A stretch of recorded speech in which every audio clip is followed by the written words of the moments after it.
बुलढाण्यात 90% खरीपाच्या पेरण्या पूर्ण झाल्यात। शेतकऱ्यांची यंदा सोयाबीनला पसंती। 3,70,000 हेक्टरवर सोयाबीनची पेरणी, 1,30,000 हेक्टरवर कपाशीची पेरणी। याचा आढावा घेतलाय आमचे प्रतिनिधी प्रफुल्ल खंदारे यांनी। मध्ये खरीपाची जवळपास 90% पर्यंतची पेरणी पूर्ण झालेली आहे।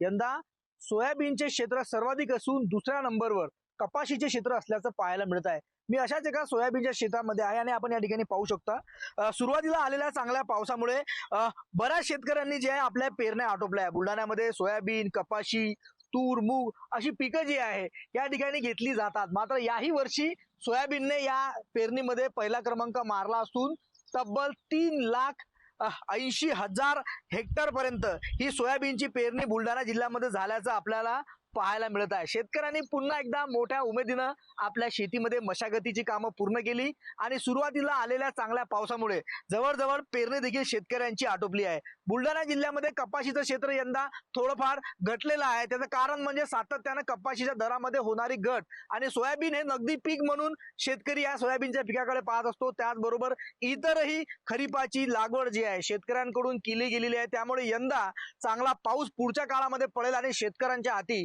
भरभरून असं उत्पादन मिळेल आणि ज्यातून शेतकऱ्यांच्या हाती दोन पैसे मिळतील या अपेक्षेनं पुन्हा एकदा शेतकरी राजा आपल्या शेतामध्ये काम करत असल्याचं चित्र पाहायला मिळतंय। सध्या पेरणीची प्रक्रिया पूर्ण झाली असली तरी शेतकऱ्यांना आता या संपूर्ण उगवलेल्या पिकाचं संरक्षण करण्याची जबाबदारी आहे आणि त्या अनुषंगानं शेतकरी ठिकठिकाणी खताची फवारणी असेल किंवा या पिकांची देखभाल करतानाचं चित्र बुलढाण्यात पाहायला मिळत आहे।